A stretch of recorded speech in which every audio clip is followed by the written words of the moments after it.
Hello, ladies and gentlemen. Welcome back to another episode here on European Confessions. The following story that you're going to be listening to, it comes from a translation of a message that I received, and the translation of that message, it reads like this. Hello, Brother Nash, how are you? Can you please post my own story as hidden identity?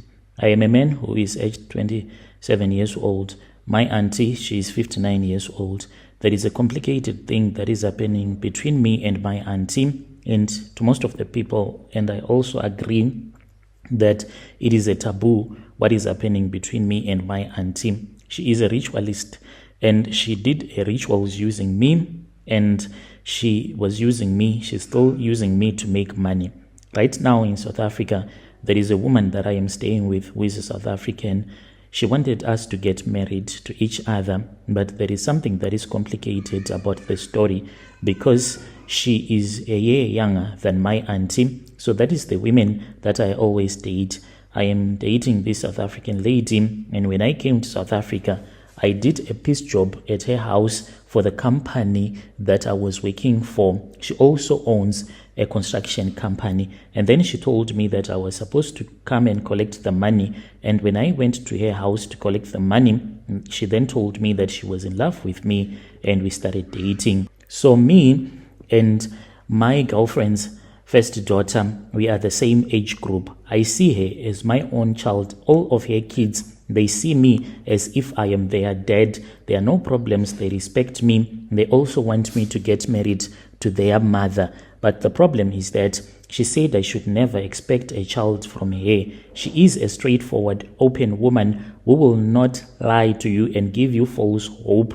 And she will never promise that she will do things for you that she will never be able to do. So that is where we are right now. Me and that lady and my auntie, like I am sleeping with them. My father passed away when I was still very young. And when my mother passed away, my father also passed away, and my auntie started taking care of me. And growing up with my auntie, it was quite challenging because my auntie, she was a well-known businesswoman. She used to sell cigarettes. She would buy cigarettes in bulk and then she will sell them. She had a big warehouse, and there was a time when things will not go according to plan. And if there was something that happened and our auntie started losing money because some of these cigarettes that she used to buy, they were those that were rejects so that she can make a profit. She used to get these cigarettes direct from the factory, and then she started making some deals with some boys that were working in that factory, and she will get those cigarettes, like maybe 200 boxes of the original cigarettes, and then they would get the fakes, maybe 300 or more 400 boxes. So that is where her profit was. And after that, they got caught and she started losing money. And when she got caught, since she had a lot of money, she denied everything, and she said that she did not know what was happening. So her workers were the ones that used to handle those fake cigarettes at the time when they got arrested, and because of the money, she pretended as if she did not know anything. But what happened was that one of her accountants, who was a lady from church, she then took the books and she wanted them to get audited. She was doing that so that she can get the proof that the boss, my auntie, was the one who was ordering people to buy the fake cigarettes, because this lady, she had one of her uncle's son who was working for my auntie, and he had been arrested for selling those fake cigarettes in bulk. So she wanted that boy to be out of prison, and she wanted the truth to be known that my auntie can have him released because he was just doing his job, ordering those fake cigarettes like he had been instructed by my auntie. So that accountant, she then went to the police and reported the issue. Then the police officers came in secret and informed my auntie. It was 2 CID officers that came with their dockets, and they gave the docket to my auntie, and they told her that everything that had been reported to the police station would get her in trouble. So she was supposed to get her house in order. I still remember that she came and she grabbed 2 backpacks that were full of US dollars and gave it to the CID officers, who then left The funny thing was that what happened to this lady, she died in a very funny way. Who had went and reported the issue to the police, like, the way that politicians usually in our country die, that was the same way that she passed away, in a very funny way. It was as if there was someone who had loosened the brakes on her car. The car that she was traveling in, it was discovered that it had no brakes at all, and the car, when it was found, it had hit a tree and overturned. But most of the people that arrived at the scene of the accident and found her dead as if she had been chopped up to pieces. They said that the funny thing about it was that the speedometer was reading that she was traveling at a high speed, but with the high speed that she was traveling at, when she panicked and hit the tree, her vehicle was supposed to leave some skid marks on the road, but no, there were no skid marks, nothing. It was as if the car had just flew from the road and got stuck when it hit the tree. That is what happened. And a lot of people were saying that there were people who had killed her, as if when she left Harare going to her village, there were people that were following her, or people who stopped her and she let them in her car, then they killed her. And how this vehicle was damaged, it was so damaged in a way that people could not even understand. She was found dead, messed up, her body parts all over the place, as if she had been chopped up. It was a painful burial. My auntie, she was the richest woman in church. She contributed a lot of money, as well as her company donated a lot of money for the family. When they went to bury that woman, there were 8 buses that had been hired by my auntie, and they were full of people who went with my auntie to bury this woman from Harare to a village called Mondoro. And those buses, they were full of people, and she got buried. That woman, she was buried in a glass coffin. That casket had been bought by my auntie's company, and it was very expensive. So she passed away, and sometimes it does get hot. So what we used to do when we were growing up, whenever it would be so hot, we would go and sit outside. And when we would be sitting outside with our auntie would see the spirit of that woman. At that time, we did not know that this was what was happening. Our auntie later told us that she used to see the ghost of this woman standing close to this other tree. At her place, he has an orchard, and in that orchard, there is this other tree, a peaches tree. So she would see the ghost of that woman standing right next to that peach tree. So the first days, we did not know that this was what was happening. The day that we started to suspect that there was something, my auntie and her kids and I and my sibling, we were sitting by the veranda. It was late at night. Then suddenly she screamed, and then she ran indoors. When she ran indoors, leaving us wondering what was happening, she then ran back, because when she got into the house, I think she saw the spirit again. She screamed loudly and she was nervous, and she came and she sat right next to us. And then later on that night, our auntie did something that we could not even understand. She said we were all supposed to sleep in her bedroom. Our auntie, she only had kids with different fathers, but she had never been married. So she called us to her bedroom and she said to me and her son, "You boys, you're going to sleep with me on the bed," which was very weird.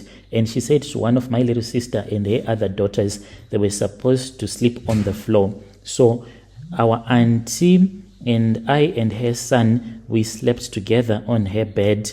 She was in the middle, and throughout the night, we were hearing things that were moving around the roof. It was scary. Our auntie did not even want us to fall fast asleep. She then said, "Go to the living room and take the TV so that we can put it here in the bedroom and we watch it." It was those old color TVs. And when we got out of her bedroom, she rushed out of bed and she went with us to the living room. She was even afraid to be alone just for a couple of minutes that we were going to grab the TV and to return back. She was scared. We went together and we came back. She plugged the TV and we started watching some movies. Our auntie, whenever we would hear something moving around on top of the roof, she will say, "Do not worry, my kids, for it is nothing but a cat." But how can a cat have those loud footsteps as if it was a human being walking on top of the roof? we were scared because we thought that they were thieves. And she was like,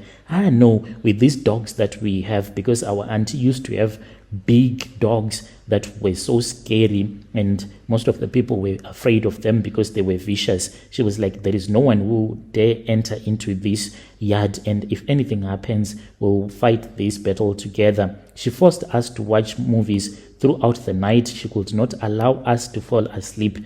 Then whenever we would start to fall asleep, like in the early hours of the morning, that was when we would hear the voice of a woman who was crying. So this woman that was crying, she was like, my can.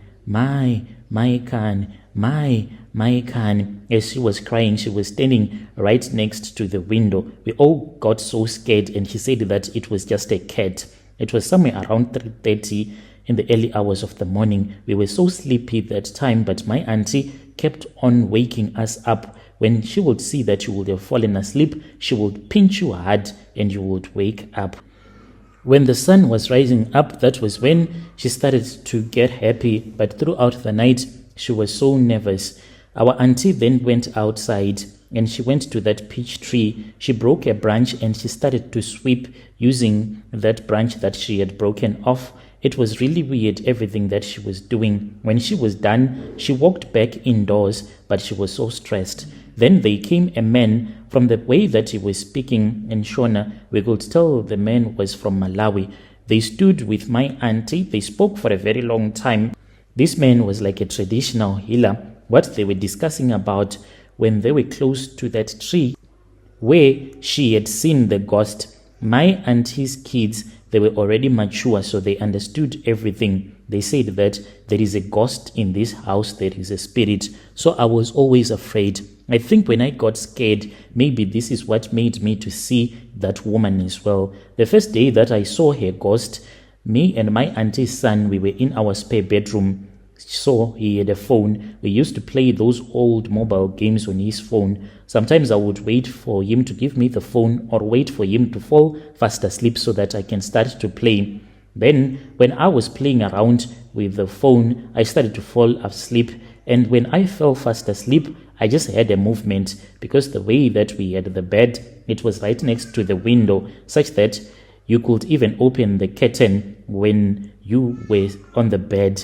And then I saw that close to the window, there was a woman that got stuck in there, because close to our window there was a flower bed as well as a hedge that was really close to the wall. There was a woman who got stuck there. I heard a noise, and when I looked, I saw that there was a ghost of a woman. She was wearing a white dress. You know, when a person is passed away, sometimes they make them to wear a white dress. She was wearing something like that. And then I saw this woman, she disappeared.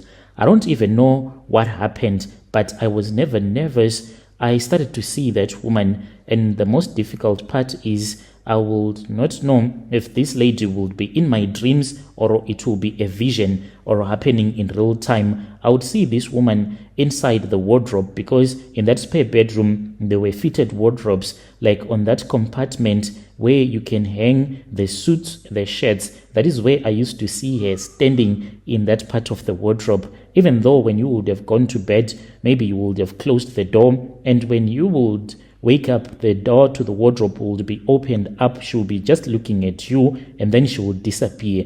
I then had a dream about her, and she said that she wanted to show me what was happening. Another day, I was with my auntie's son. We were in the spare bedroom. We were sleeping. It was during the day.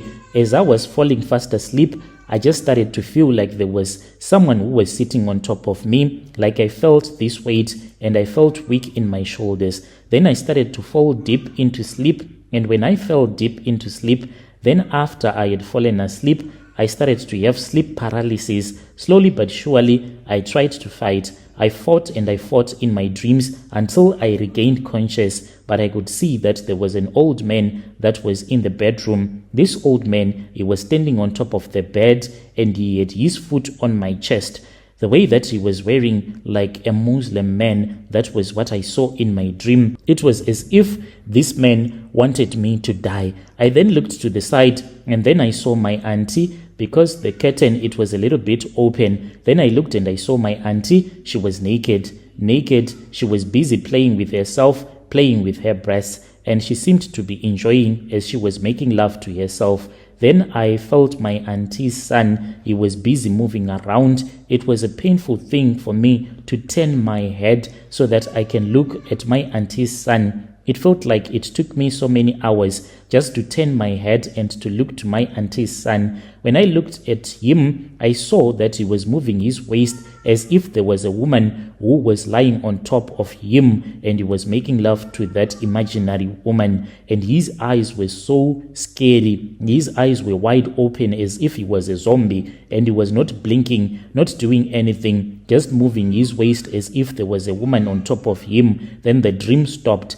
And then I started to hear my auntie's son. He was busy crying. I woke him up because he was having sleep paralysis. After I had woken him up, I felt someone running away from the window as if that person was scared that we had woken up. I heard loud footsteps like dee, dee, dee, dee as that person was running from the window, and everything stopped. I was feeling thirsty, and I said, let me go and drink some water. When I went to the kitchen, that was when I met my auntie. She was watching a movie in the dining room. She said, come and sit here, my brother's child. I went, and then she asked me if I had any dreams, and I said no. She kept on asking me, and she was like, what time do you pray? And then I told her the time that I usually pray when I go to bed and when I wake up. And she was like, from now on, I want you to pray at 4 p.m. That is the time that you always pray. And even if my auntie will go somewhere else, she will call and say, it is time for you to pray. To this very day, she is always calling me at 4 p.m. so that I can pray. From that time going onwards, I used to have weird dreams, sleeping with my auntie, and I started lasting after my auntie. This was after she had given me some ashes mixed with herbs and that red coarse salt that is used to chase away tokoloshes. She gave me to drink, and it was difficult for me to have those dreams, seeing that woman again that I used to see who was killed by my auntie. And I started to see my auntie in a sexual way, to lust after her until we slept together. The night that we slept together, she started by inviting me into her bedroom late at night. She would be wearing sometimes just a short night dress, revealing everything. And then one night she said, I want you to come and check up on me, because she had the habit of leaving the light on. So she said, at 11 p.m., when my kids have fallen asleep, please come and check if I would have switched off the light, because it makes me to wake up feeling dizzy. So I waited until my auntie's children had gone to bed. Then I went to her bedroom. When I opened, I saw that she had already switched off the light, and I wanted to walk away. My auntie said, Pinda, Pinda, she said silently, and I went in there and I saw that she was already waiting for me. I did not want to do this, but I felt as if there was someone who turned me into a zombie, and I started walking towards the bed as if there was someone who was pushing me from the back. And then I slept with my auntie. After I had slept with my auntie, I started to have dreams, sexual dreams of me sleeping with her, until I came to South Africa. I have struggled a lot, and I only started to date when I was 25. Since I was sleeping with my auntie, there was no need to think about other girls. The problem is that I cannot date a woman who is the same age as I am, or maybe 1 year or 2 years older. I have always dated women that are way older than I am. The woman that I have dated was 14 years older than I am, whom I can say was the youngest one. She was 14 years older than me. Some are even 30 to 35 years old. So those are the only women, I don't know if I can say, that are attracted to me, or those that I am attracted to. So just like this lady I am now staying with, she offered me a job even though she knew that I was working for another company. So this lady, it is not like she is broke. She is doing okay. She runs her own construction company. The problem is that I am tired of dating older women like the one that I am staying with. She clearly told me that she can't have a child and I should not expect one. I need advice from your listeners. How do I solve this? And my auntie, whenever she wants me in Zim, she will say, I want you to come back, for you are my husband. I miss you. She can even visit me in my dreams spiritually and sleep with me and tell me to come so that we can sleep with each other physically. My auntie has a lot of money. Right now, she is importing gas from Mozambique. She is quite a big businesswoman. And if I refuse to go to Zim, I'll get so sick so much that you will think that I will die. I want my auntie to release me from this prison so that I can live my own life, to get married, to have a child. I am dating a woman that is old enough to be my own mother. Just thinking of the age difference, it pains me a lot. Dear listeners, right there was a message that was sent to me by one of our brother right there. That was the translation of the message that he sent to me. Strange things indeed, they do happen in this world.